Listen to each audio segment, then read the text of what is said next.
So one of the big questions I get asked a lot of the time, and I feel like a lot of our clients coming on board don't understand, is what an offer is, and like why it's important. And I mean, as you and I discussed before, it's so crucial, Ethan, to actually have a proper offer. Otherwise, everything else you're doing Yeah. is waste. If you're running Facebook ads with a bad offer, it's just a waste of money. Might as well just go outside and do one of those dances because it's worth more to you. Um, so I thought let's kind of dive into what an offer actually is. And to me, it's split up into two parts. So an offer obviously is what you're offering your clients. The service you're offering, the solution you're offering, but it's in the way you display it. So if I use an accountant as an example, I can easily say, hey, I'm an accountant, I do tax services, I have payroll services. There are hundreds of others out you like that who are professional, provide quality service, and all the other things people expect, when they work with an accountant.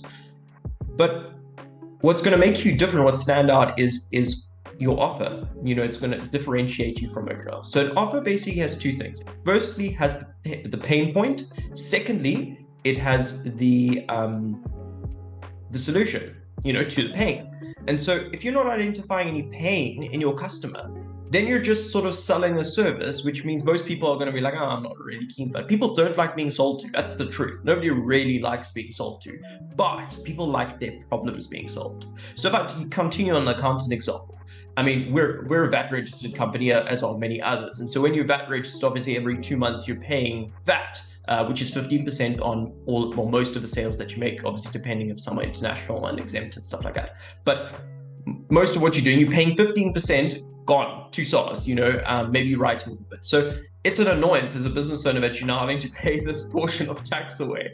So if you were an accountant and you came in and said, hey, you can, are you getting annoyed by paying so much VAT every 2 months or every how many months? I've got a solution for you. Or, are you struggling to keep up with your payroll services? I've got this. Are you being kept up at night because your accounts aren't in order? I can help you with that. And so that's what you're doing. You're actually identifying the pain, and you need to delve deep. It's not enough just to say, are you a small business owner and you don't know where to start? That's not pain. That's like an identifier. Pain needs to be emotion. It needs to be, is this keeping you up at night? Is this annoying you? Is this like, is it a frustration, because Yeah. then you have pain and then you can offer a solution. I just wanted to ask, like, what would you say the best way for this example, I guess we could use an accountant, but how would you get in that mindset of your potential client?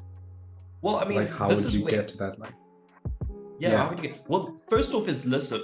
If you're speaking to clients a lot, listen to them. What are their biggest pain points? You'll be able to see what you're doing is affecting their business. I mean, I remember one of our clients, Jake, we ended up speaking to him a few weeks after he joined us. And I remember messaging going, how's it going? And when he came on, the business was really had a bad few months. And he said, Brad, you guys are honestly a godsend. My phone hasn't stopped ringing. And so you can see there, his problem was his phone wasn't ringing enough. Okay. And so if you listen even just to your current clients, they'll start telling you what you're doing and how it's helping them. So that's number one. I would always listen to, but I understand maybe some businesses you're just starting out. Okay. So if you're just, and you maybe can't get enough from your customers, start doing research. Google's your friend. Start looking on like forums and Facebook groups. Look at the questions people are asking. I mean, I know there's a bunch of marketing ones and you can see, hey, I'm looking to do this. I'm looking for help with my website. I'm looking, you can start to see where people's like difficulties are, and what questions they're asking and are needing help with. And that will help you to identify their pain at the end of the day. But I say, just put yourself in the shoes of your customer and say, hey, what am I doing and how is it helping them? Like, what do they have? Like, so if you're an accountant, you're like, okay, I'm going to help them do their tax. Okay, if we work it backwards, okay, I'm going to do a tax. Now, if their tax isn't sorted, how are they going to feel? They're going to be annoyed and stressed because they're probably going to be getting like SMSs from SARS, and they're going to be getting letters and demands and all these things. So they're going to be overwhelmed. And then if you get at that point, you're like, okay, so if I'm at that point, I'm getting all these messages from SARS. They haven't studied and they don't know anything about accounting. Now they're probably overwhelmed and stressed out. See, yeah, now you know I what your agree. clients, you can, even if you know your product, you can actually work it backwards. Okay, cool. I'm doing this for them. what would happen if I didn't do that for them, and kind of work it backwards, if it makes sense. Especially like coming towards tax season, like how much time you could spend with your family as opposed to like doing your taxes. It's just that like kind of emotional connection to the problem. And that's the thing, and this is where people often get it wrong. Everybody loves to say business is business. Completely wrong. And there's so many studies. I read one about a week ago where they were saying about 65% of business decisions are swayed with emotions. Okay, and this was one in Entrepreneur, so it was like they're talking about corporates and not even talking about small businesses. So small businesses probably even more, because you have like one owner, or like two partners or something like that. So if you're not focusing on emotion, you're going very like the other way, then you're limiting yourself. So you're not like, people buy an emotion even in business.